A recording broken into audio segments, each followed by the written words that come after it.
Tashavikam Yugana Shisha Sambhushikam Chincha Chincha Samasta Vedapanam Shirupa Pantanugam Govinda Vidamuchalam Bharatanam Bhaktam Mitam Sundaram Vande Vishwa Guru Shadivya Bhagavat Prema Vichapadam Vanshakapatrischa Vipasindhudeva Patitanam Bhavani Vaishnavya Namo Mahavadanyaya Krishna Prema Pradayate Krishnaya Krishna Chaitanya Namne Gaurate Se Namaha Ye Krishna Karuna Sindhu Dina Bandhu Jagatpate Gopesha Gopika Kanta Radha Kanta Namostute Tapta Kanchana Gaurangi Radhe Vrindavaneshri Vishvabhanu Sute Devi Pranamami Haripriya.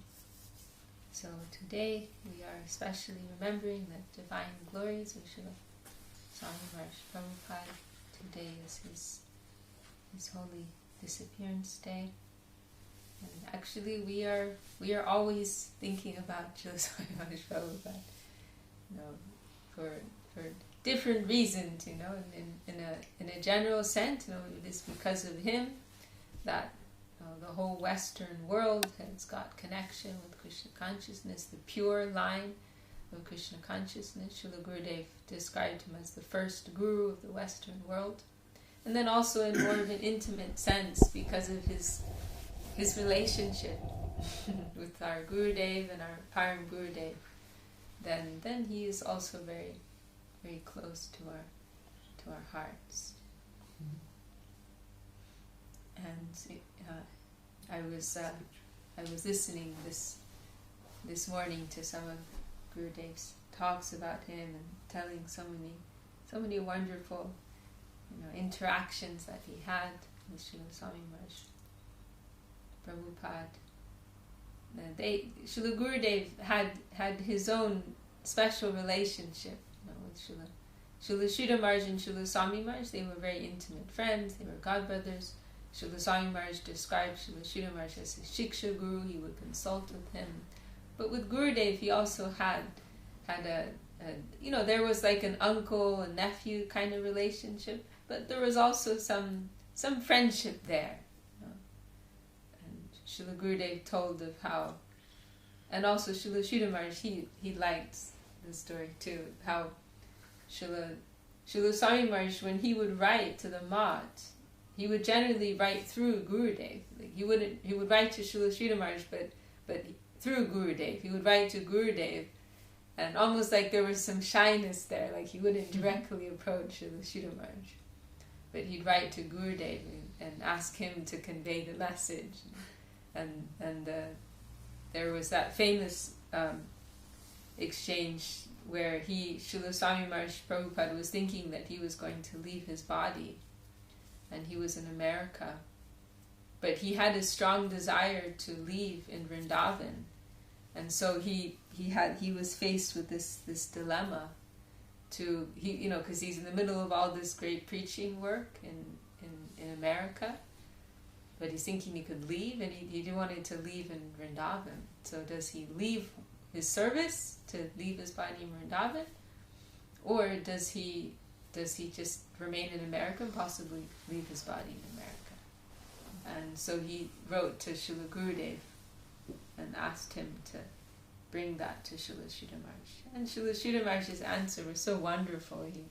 He told him, America, that is your, he used this expression, Prabhu Datta Desh, means like the land that's been given to you by your Guru, like your God-given land, something like the place that's been designated for you by the Lord, by Gurudev.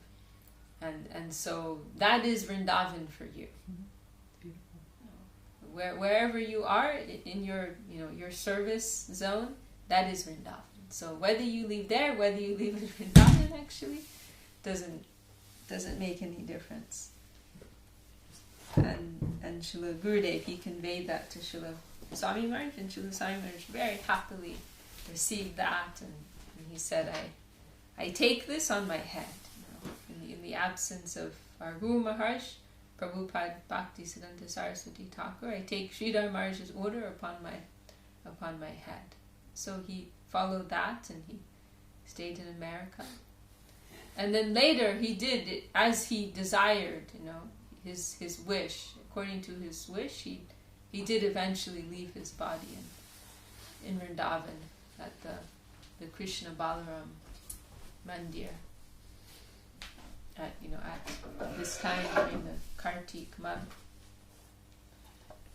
What year was it? 1977, something like that. And Srila Jai, Srila Bhaktivedanta Swami Maharaj Prabhupad Jai. And Srila Gurudev, of course, spent so many years staying with Srila Swami Maharaj Prabhupada.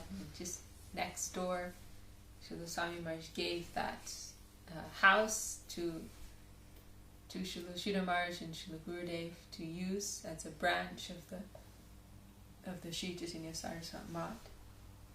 And part of it I think is because Srila Sridhar Maharaj in his early years, of course, he was very active in the preaching of the Gaudiya Math. But then later, when he withdrew from the mission and started his own Math, and he only started that Math because he received that forceful inspiration from Nityananda Prabhu. More or less, you can't be selfish. You've received so much, and you're going to keep that, and now you're asking for mercy. You already have so much, and so feeling that pressure, Srila Sridhar Maharaj started this mission. But otherwise, he was not inclined to for preaching at that time. And so Srila Sridhar Maharaj's godbrothers, they were sometimes trying to pull him out because he was the best. He was the best man. He was the best preacher, and that was something everybody could appreciate in him. And so a number of them, they tried to pull him out, have him more active, and they'd make comments like, the world is the loser, and like that. And so I think it was part of Srila Swami Maharaj's thinking when he had these two residents next to each other, 6 and 7 Sita Kanta Banerjee Lane. And I think number 6 was his own residence, and then number 7, the ground floor was his, he had a pharmacy, some kind of a pharmacy, and then the upper floor he gave to Srila Sridhar Maharaj. And so I think part of it was like trying to draw him out more, And Srila Sridhar Maharaj would come, at least once a year and visit, spend some time there and meet with Srila Swami Maharaj. And Srila Swami Maharaj was always so enthusiastic for preaching, so enthusiastic. And Gurudev would say, I think that's why his business failed in the end, because he was too enthusiastic. So his customers were coming to the shop and he's just preaching to them. And they don't want to hear that. They're just coming to buy what they want to buy. And he never, he had, actually in the beginning he was a successful businessman. But as, his involvement in Krishna consciousness and his enthusiasm in Krishna consciousness and preaching developed, then the other side went down. And he was actually, Srila Swami Maharaj, he describes it as like golden, like a golden period or something, when he was, quite well off, and he was involved in different branches around India, and he was like one of these people who was like supporting the Gaudiya Math with his connections and probably like donations like that. But he gradually just all decreased, and so in his later days of family life, he didn't have much money. But whatever money he would get, he would use it, to print something, to organize a program, and so he was always trying to organize programs around Calcutta. And when Srila Sridhar Maharaj happened to be there, then Srila Sridhar Maharaj would be the speaker. And then other times Srila Gurudev would be there. and because Gurudev would be he'd stayed there with a few other brahmacharis, and Gurudev he was going out every day in the city for collection, book distribution. He was the first distributor of the Back to Godhead magazine, and so if Gurudev was there and Srila Sridhar Maharaj wasn't there, then what Srila Swami Maharaj would do is he'd have Gurudev sit on the Vyasasan, because Gurudev was in saffron clad brahmachari, and the Indian culture, they like the cloth, they like that formality, so they give a lot of respect to that. So Srila Swami Maharaj would have Gurudev sit on the seat of honor on the Vyasasan, and then Gurudev they'd go through some section of Bhagavatam. Gurudev would chant one verse, and then Srila Swami Maharaj would give the lecture. Srila Swami Maharaj would be seated on a lower area, and then he would give the talk. He'd give the explanation. A very, very funny arrangement. And Gurudev's, like this young boy, late teens, early 20s, and then Swami Maharaj is this older Grihastha man in white cloth, and he's giving the talk.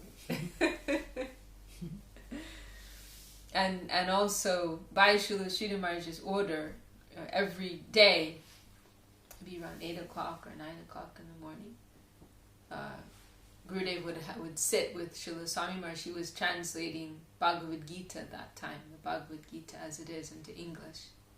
And so Gurudev would sit with him and receive some personal instruction on Gita.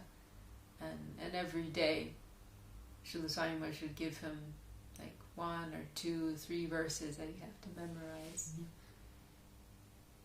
So it's very intimate association. And then eventually, in the beginning, Srila Swami Maharaj gave that for free, that house for a center. Then eventually because as his financial situation got worse, and he asked them to give some little rent, and then eventually Swami Maharaj lost his own house, and so he had to take that house, and so then Gurudev moved out from there. But very, very close association all the way through, from those days until, and then when Srila Swami Maharaj became great, successful world acharya, when he would come back to India, he would go to Srila Sridhar Maharaj. That would be his first stop. Go and check in, see Srila Sridhar Maharaj and see Srila Gurudev.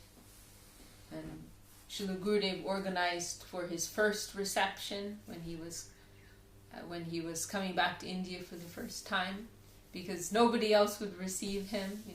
There was some envy, there was some uncertainty about what he was doing, and it's an extraordinary thing, but even after Srila Bhakti Siddhanta Saraswati, and it just shows you how ingrained this culture is, but even after the revolutionary preaching of Srila Bhakti Siddhanta Saraswati Thakur, many of his own disciples, they couldn't appreciate the purity of Krishna consciousness, the potency of devotion, and so many of their godbrothers, they had some doubts, what is he doing there? And he's mixing with these mlechas, these low-class Western people.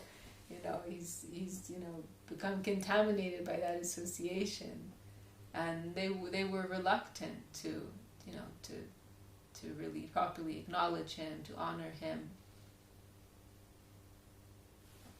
But you see, Swami Maharaj and our Gurudev and Srila Sridhar Maharaj, they could understand, and you think what this is, and you think of Srila Swami Maharaj Prabhupada, what he went through, having to share a fridge with people who ate meat, for someone coming from that kind of a background, I mean, even for me, I don't know if I could do that, with the background I have, and that's not that heavy Vedic culture that they grew up with.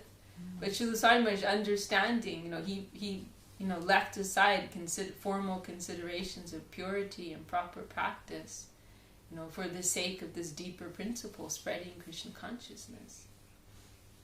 What kind of people, and like, who was he preaching to, Srila Gurudev, he made this point, and maybe it was originally Srila Maharaj's point, that Swami Maharaj was successful because he was preaching to the people at the bottom end of society. He was preaching to the most desperate people, the suffering people, the drug addicts, the hippies, all of these kind of persons.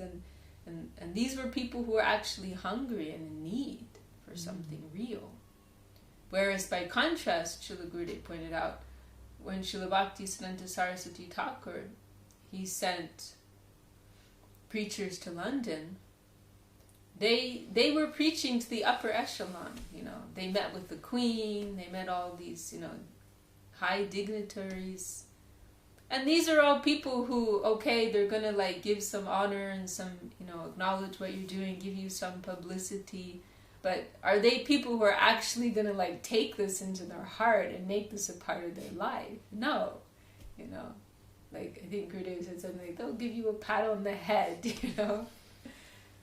But that's, you're not actually going to penetrate in a substantial way. You'll get your special meeting and acknowledgement and all of this. But in terms of like starting a movement, and really touching people's hearts in a deep way. And so Srila Swami Maharaj is like in the Lower East Side of New York City, and like dealing, and like desperate people, meeting with desperate people. And those are the ones who took to this, who started this whole movement.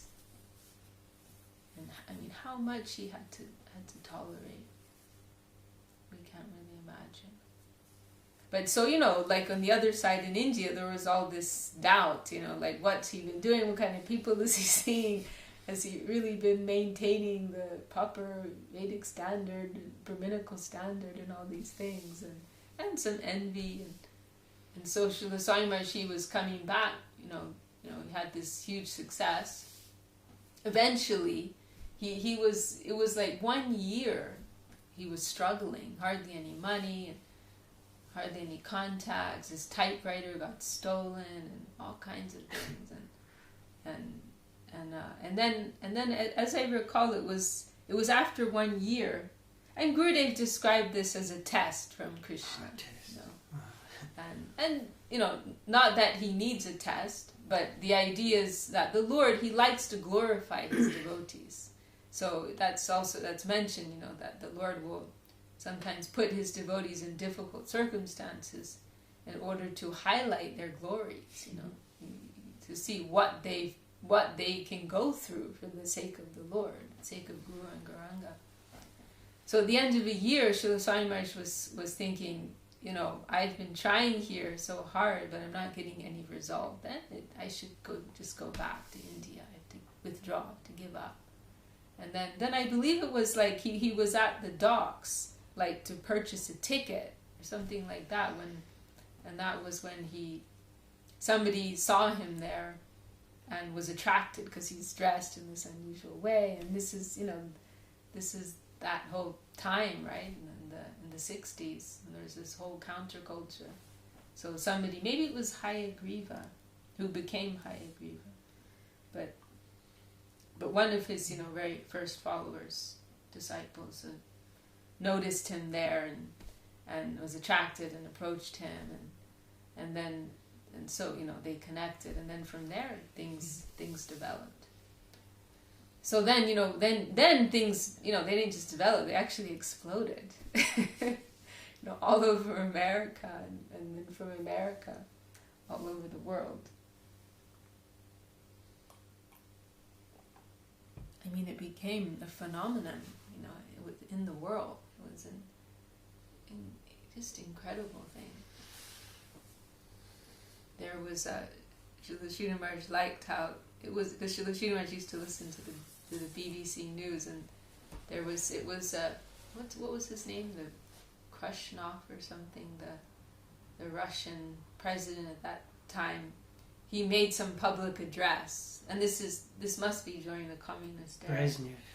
What is his name? Brezhnev? Maybe, yeah. But he made some comments like...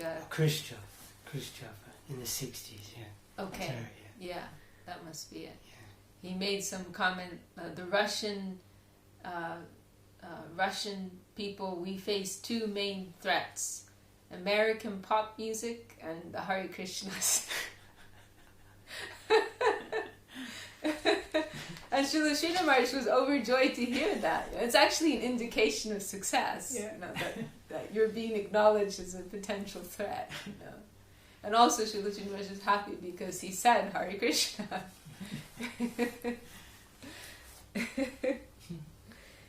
So he went from ground zero to this spectacular international success, and so he after things were like taking off in America, he wanted to come back to India, and he brought a couple of his disciples with him, Achyutananda and Ramanuja, I think it was, and so Srila Sridhar Maharaj, he contacted some of his godbrothers asking if they could arrange a reception and somewhere for them to stay, and nobody responded to him. And of course Srila Sridhar Maharaj was his dearest friend, but Srila Sridhar Maharaj was very poor. The mott was very poor actually. And although Srila Sridhar Maharaj, he was seen as the senior most disciple of Srila Bhaktisiddhanta Saraswati Thakur, and so highly regarded by his godbrothers, he wasn't, as I said, he wasn't in a mood of expansion, preaching, collection, and so the mott was very small and very poor at that time. And so Srila Swami Maharaj didn't want to put any pressure on him, so he hadn't written to him at first. But then when nobody else responded, then he wrote. I think he must have written to Gurudev, and so Gurudev brought it to Srila Sridhar Maharaj, and Srila Sridhar Maharaj immediately said, yes. And so Gurudev organized a reception for them in the town hall, like a very dignified event, and Gurudev had, what was it exactly? But some of the godbrothers had been invited, but they weren't going to come. But Srila Sridhar Maharaj, he told Gurudev, tell them I will be there, and then they all came. So they had this very dignified reception, and then they stayed in our mott, in what was called the Blue House. It's like a few doors down, like a little small house there. So he stayed there with his disciples. And then it was actually Srila Sridhar Maharaj's desire that Srila Swami Maharaj would have this temple that's in Mayapur, this famous, now Chandrodaya Mandir. It was Srila Sridhar Maharaj's desire for Srila Swami Maharaj to have a temple there. And Srila Sridhar Maharaj, actually that whole, I don't know if you remember, or if you must have gone to Mayapur when you went, but, well, it's probably different now. But, all those same temples are there. And there's all these, very beautiful temples, Gaudiya Math temples there. That was all Srila Sridhar Maharaj's idea. He was like the mastermind behind that whole arrangement there. Because the Chaitanya Math, Srila Bhaktisiddhanta Saraswati Thakur's Math was there, the mother Math, the Chaitanya Math. But otherwise, it was kind of like something of a rough area, it was overgrown with forest, jungle. There were lots of thieves and things like that. It was now you look at it, it's very developed and there's all these beautiful temples, but it wasn't like that before. And even who was the manager, who later became Keshav Maharaj, he was Srila Saraswati Thakur appointed him. He was Vinod Ranjan, Brahmachari. he was a saffron-clad brahmachari, and Srila Saraswati Thakur appointed him as, and he was like a tough devotee, and a desperate man, as Gurudev called him, and Srila Saraswati Thakur appointed him as the manager of the Chaitanya Mat in Mayapur, but he had to deal with such nonsense, and there was all kinds of stuff that would go on, having to deal with like thieves and all this kind of stuff. And so in order to deal with that, this Vinod Prabhu, he had to be a little rough, and had to be ready to fight. And so he took off his saffron and he told Saraswati Thakur, if you want me to do the seva, a brahmachari has to have some particular demeanor, particular behavior, standard of behavior. But if I'm going to do the service properly, I need to be rough, So he took off his saffron to do that service. And so, that, it was like that, but Srila Sridhar Maharaj's idea was that, the place of Mahaprabhu's birth, Mayapur, and also the place of the Chaitanya Mat, the mother Mat of Srila Saraswati Thakur, that should be a very dignified place. It should be seen as a place of pilgrimage that people will come to. And so so he thought that and also that it was appropriate that all of the principal disciples of Srila Bhaktisiddhanta Saraswati Thakur would have their mat there. That they would all have some representation there. Just like in a capital city, you'll have representatives of so many other zones in the country, or embassies of other countries. It's like the place where representation will be. So that was what Srila Sridhar Maharaj conceived, that all of the principal followers of Saraswati Thakur, they would have some representation there. And so it was Srila Sridhar Maharaj who requested a number of his godbrothers, you please, make some mat here. And in some cases he even got the land and then gave it to them, and then they paid him back. There were a few cases like that. And Srila Swami Maharaj, Srila Sridhar Maharaj made that request, and so Swami Maharaj tried. But because of this envy that he faced, and this criticism that he faced, there was a lot of opposition from others, and he wasn't actually able to purchase land. And so he went to Srila Sridhar Maharaj and told him, you asked me, to do this, but I'm facing all this objection. So, what do I do? And so then Srila Sridhar Maharaj saying, Gurudev. And then Gurudev bought the land in his own name, and then gave that to Srila Swami Maharaj. So that's where the Gurudev bought a small plot of land. I don't know exactly. I was listening this morning. 3 bigats. I don't know what that means.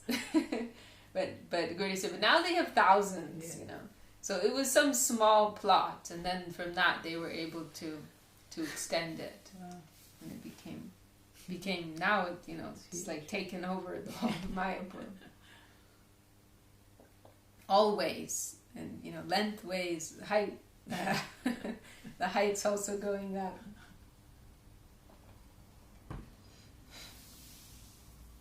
So very, very intimate connection.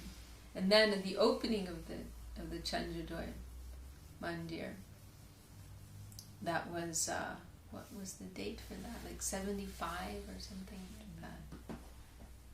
Maybe 75. Maybe before Purnima 75. I can't remember. But Srila Swami Maharaj, he sent his car to Navadvip to bring Srila Sridhar Maharaj, as the guest of honor. So Srila Sridhar Maharaj and then Gurudev, they came, and Gurudev, he gave this very wonderful description of how when they arrived at that time, Srila Srila Swami Maharaj, and I think this was like the night before or the day before or something, and they spent the night. I think it was like that. And then the next day was the big inauguration of the temple. I think it was like that. But anyhow, when they arrived, Srila Swami Maharaj was in the middle of taking a bath, but Swami Maharaj heard the news that they'd arrived, and he was very excited. So he went like running down, and just with the gamsha, like a towel around him, and I think like mustard oil on and like that. So he was just so excited, and Gurudev described this in the most wonderful way. You know how Swami Maharaj, because there's this wonderful pastime when Lord Brahma, Chaturmukh Brahma, the four-headed Brahma of this universe, he goes to visit Krishna, and he comes to understand, just to cut the story short, that he was thinking he was the only Brahma, but he was made to understand there's thousands, millions of Brahmas, and so many millions of universes, and you know, there's four-headed Brahmas, there's five-headed, there's 10-headed, there's 100-headed, there's 1,000-headed. So there's this scene where Krishna is surrounded by like these thousands of Brahmas, you know. And so Gurudev made this wonderful comparison of Krishna surrounded by these Brahmas, because Swami Maharaj was this, you know, Indian and very simple, you know, looking very simple. And then he was surrounded by all these big sannyasis, like these white sannyasis. And they're all looking very grand and you know, in their bright saffron dress and so on and so forth. So Gurudev made that very nice comparison. Mm-hmm. and then it was it must have been the next morning. Gurudev mentioned it was like 8:45 or something in the morning, and it was coming time. I think the program was meant to start at 9 or something, and Gurudev was like walking around and he was observing that there wasn't any like special decoration, like it just didn't look like it was set up for a big inauguration of this grand temple. And so he asked Srila Swami Maharaj, what when are the preparations going to start? This is happening or something like that. And Swami Maharaj said, what preparation is necessary? You know, Sridhar Maharaj has come. You know, already the inauguration has happened. You know, Sridhar Maharaj has entered the building.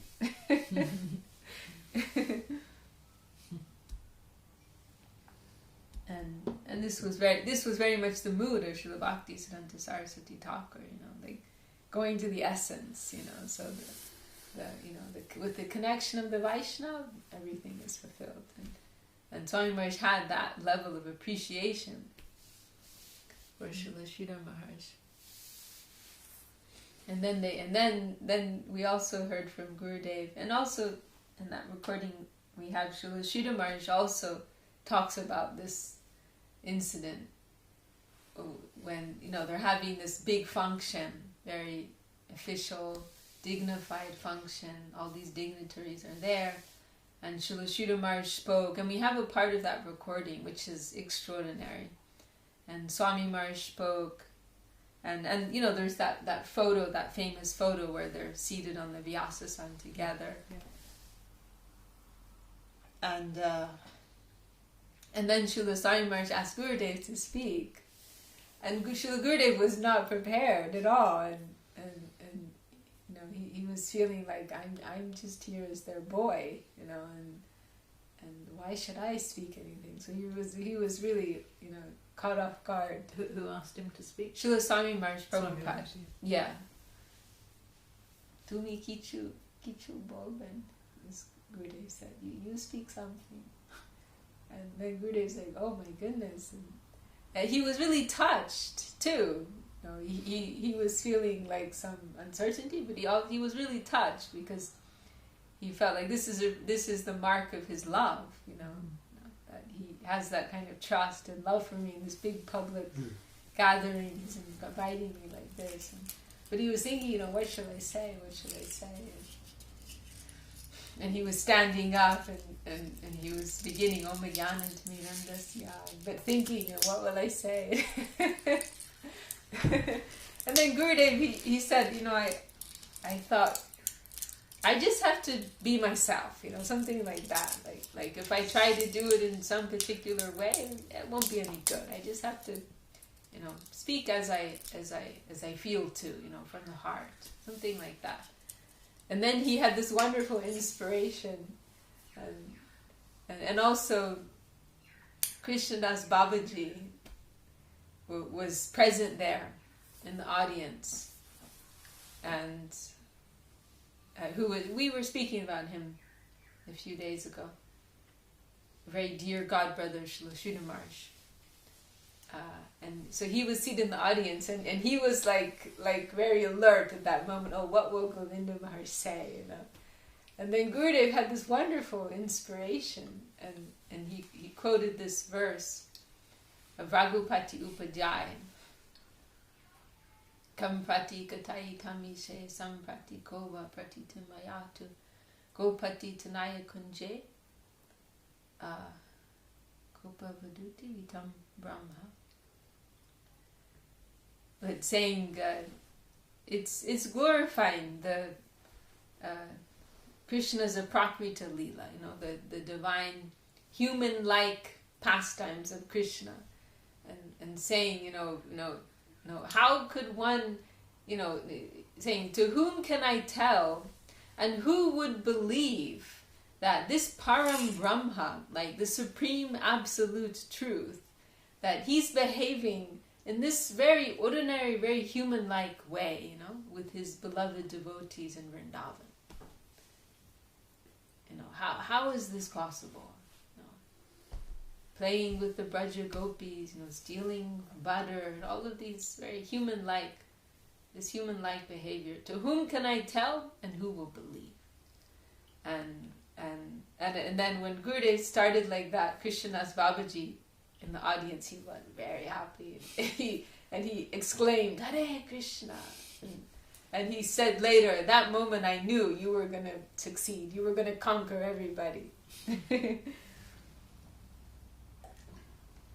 And so Gurudev, he explained that, like this person here, like who's become this great world guru, Jagat Guru, I knew him as a Bhai Babu, like my loving uncle, who I'd sit at the same table with, and I knew as a family man in Calcutta, I knew him in this very intimate way, and as a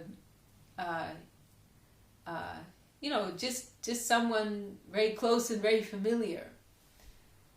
And now this person, he's become the one to spread Krishna consciousness all over. Well, not the one that you would think. Mm-hmm. He was like on the outskirts of the what's the word? He wasn't he didn't have any prominent position at all in the Gaudiya Math. There were so many grand preachers who were doing this, doing that, going here, going there, building this, building that. But it was this Swami Maharaj, who was this quiet householder in Calcutta with his own pharmaceutical business, who I knew as my loving uncle, and I ate, aloo bhaja and luchi and so on and so forth.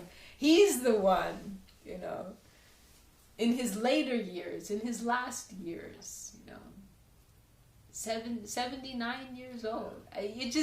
It doesn't compute. It just does not compute. It's actually just so far out there, you cannot compute it.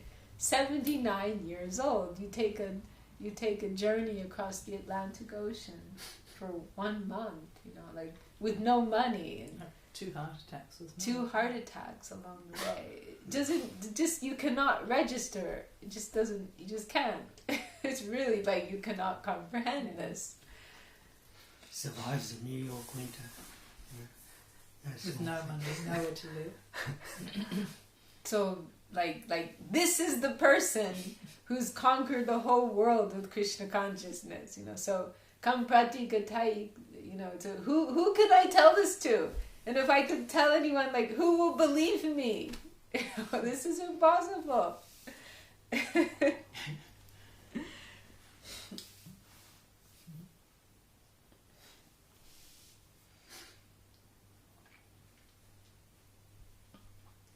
And then in that same meeting, Srila Gurudev, he made some comment like, I'm like his son, he considers me to be his beloved son. And Gurudev, he actually, he was the same age as one of Swami Maharaj's sons. And Srila Swami Maharaj's family, unfortunately, none of them really took to Krishna consciousness. His wife or his children. It's a funny thing, Gurudev commented, he could convert the whole world, but his own family. So it really was like Gurudev was like the son that he never had, because they were friends. I think Gurudev said they played football together, Mathura. They had some friendship. So it was like that, like he was like a son. And then, so Gurudev made some comment like that, like, he considers me to be his beloved son. And then when Srila Swami Maharaj spoke after that, then he reaffirmed that, like, publicly, and yes, what he is, Govinda Maharaj has said, that is correct. And he also said, he also described Srila Sridhar Maharaj as his Shiksha Guru, there in that public assembly. And Gurudev was very impressed by that, as it really showed his purity of heart, his Vaishnavata, because, Srila Swami Maharaj, he's in the position of a guru, of an acharya, and he has so many disciples in front of him, but he's telling them all publicly, he's more than me, pointing to Srila Sridhar Maharaj, and that's not normal, I mean, even one could have, the logical thought, well, I have to encourage the faith of my disciples, or, like that. Wouldn't necessarily be that one is being envious. But Srila Swami Maharaj's heart was so broad and so loving.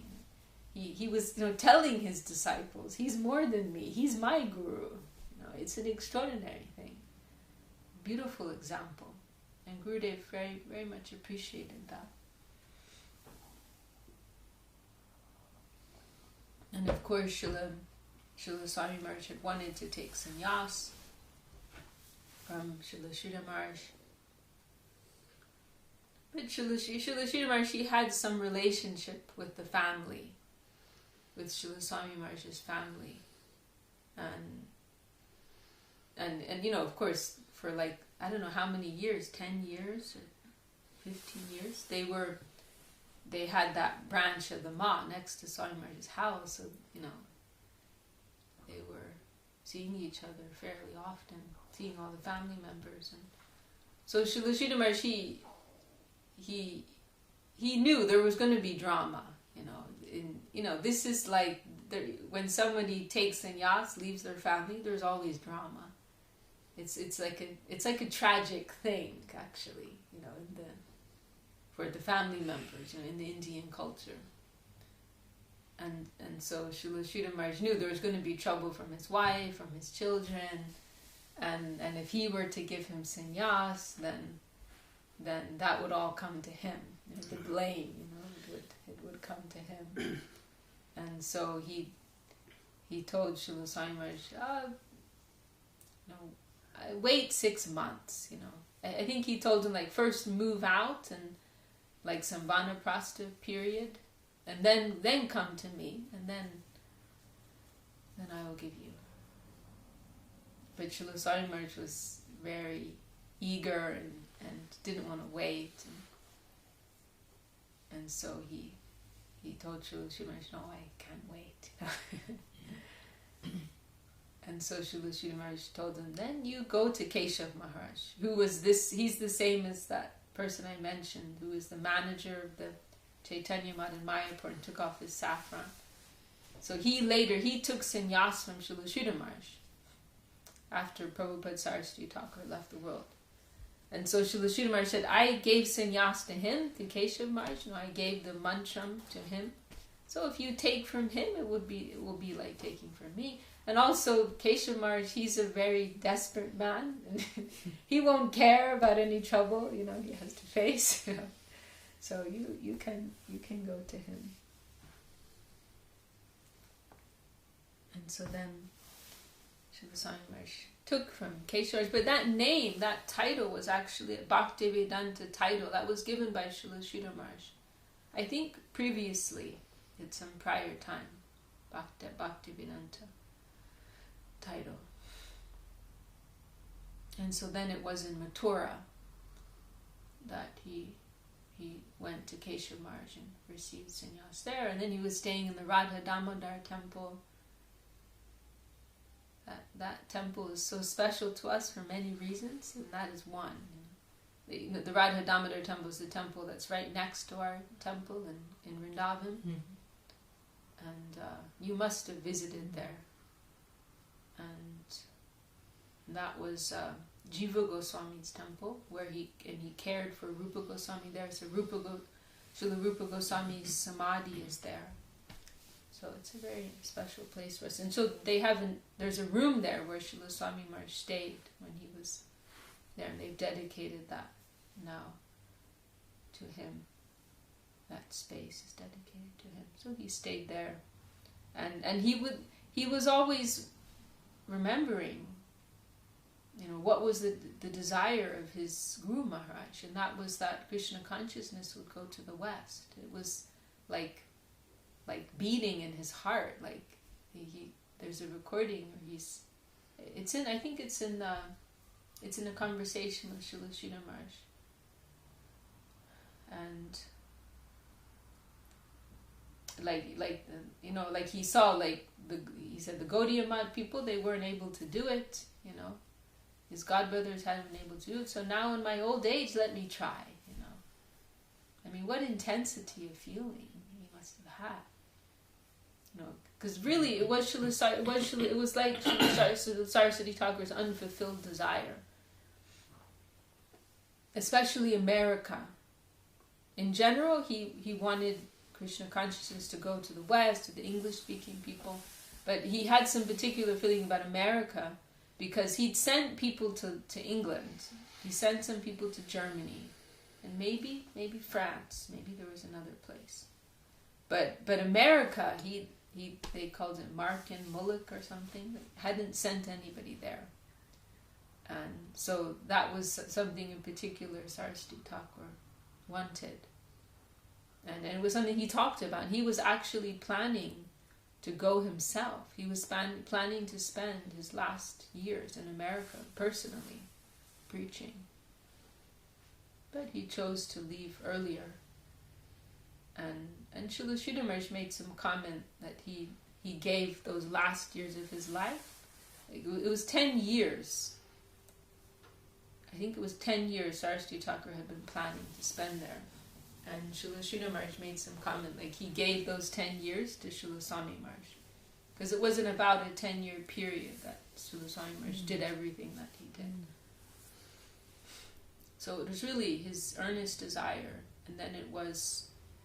And so that was very, deeply in the heart of Srila Swami Maharaj, that this was the will of his Guru Maharaj and it hadn't been fulfilled.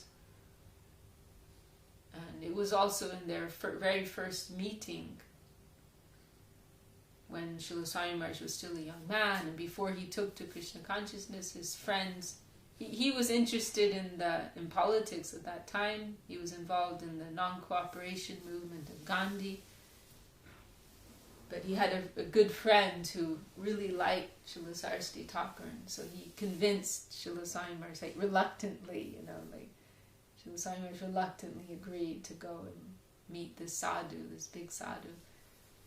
And that was the first thing Srila Prabhupada Saraswati Thakur said to him. You look like an educated young man. Why don't you take this to the English-speaking peoples? And they had his first meeting. It was the very first meeting. I mean, it's remarkable. In another sense, one could say it's not remarkable because Srila Saraswati Thakur was talking about this all the time, and I don't know if it was that occasion or another occasion when Saraswati Thakur made that comment to him. But Srila Swami Maharaj, he mentioned to Srila Sridhar Maharaj once, do you remember that occasion when Prabhupada said that to me? And Srila Sridhar Maharaj said, I can't remember. It is not something that stands out because he was always talking about that,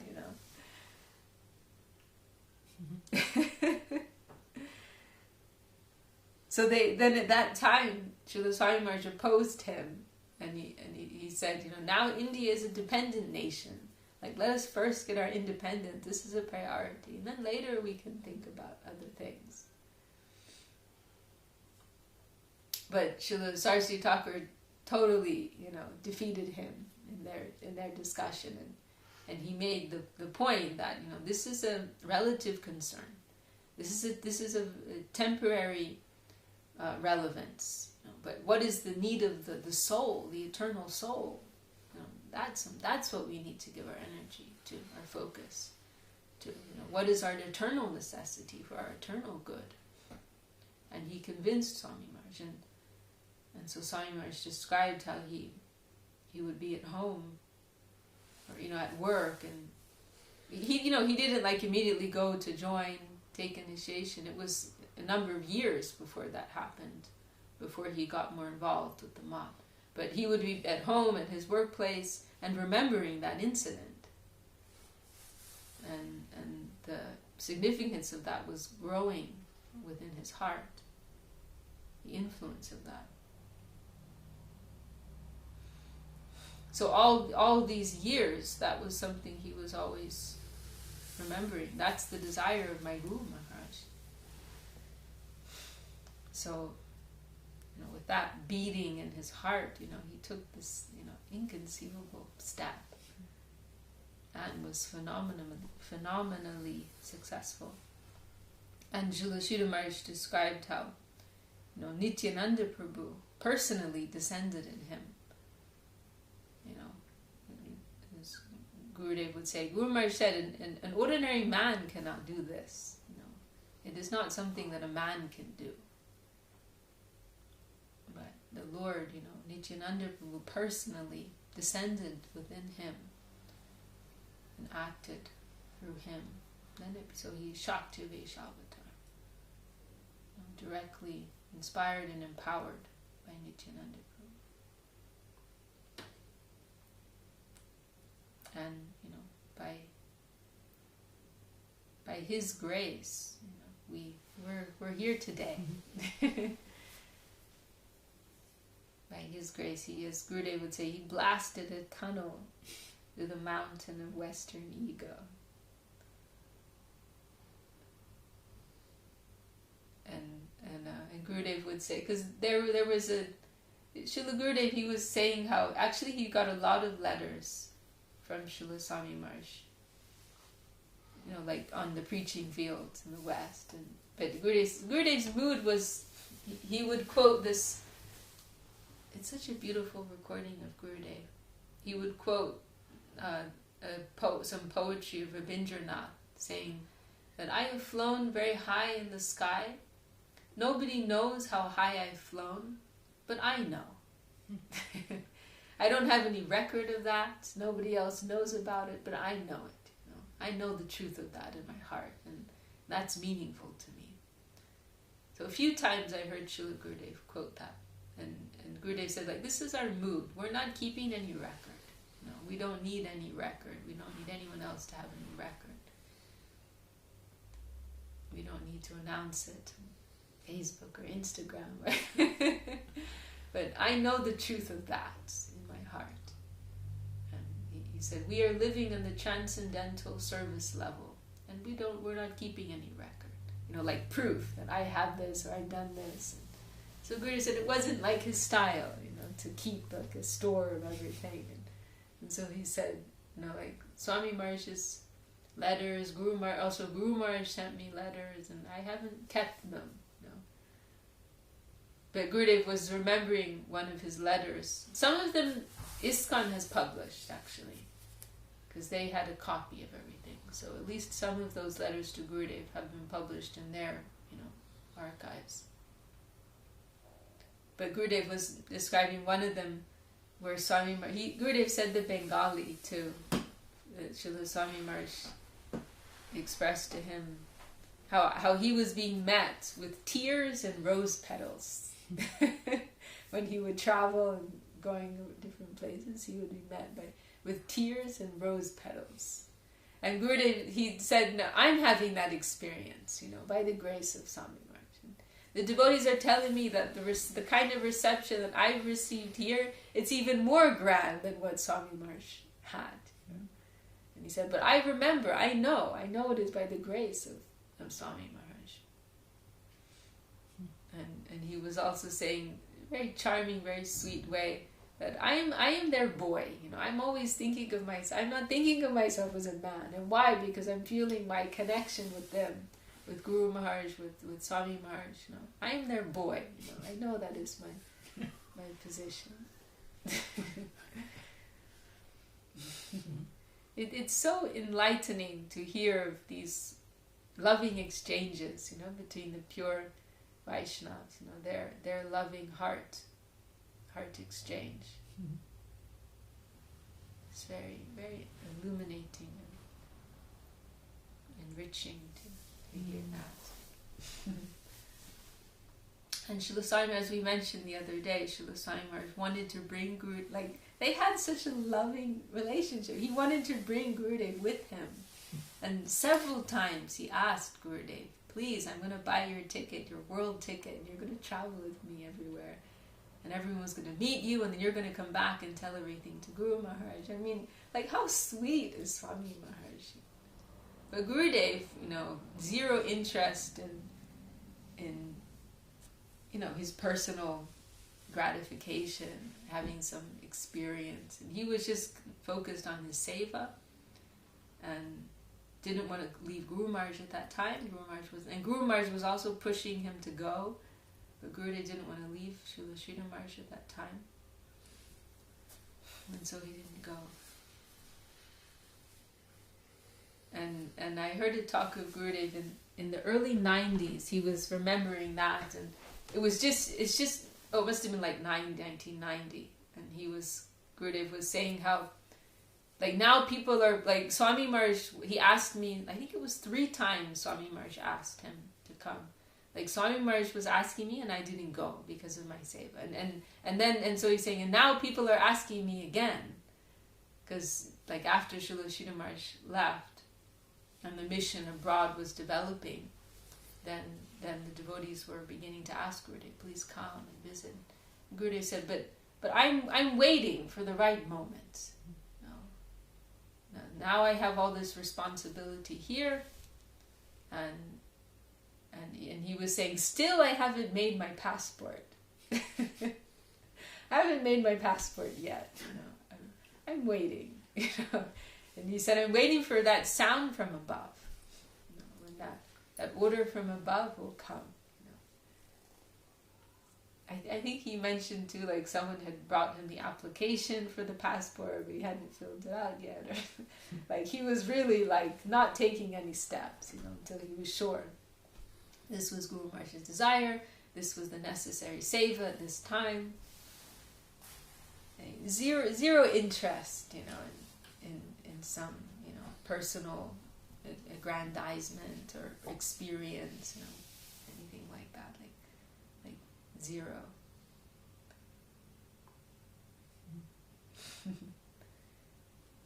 So these 3 great gurus in modern times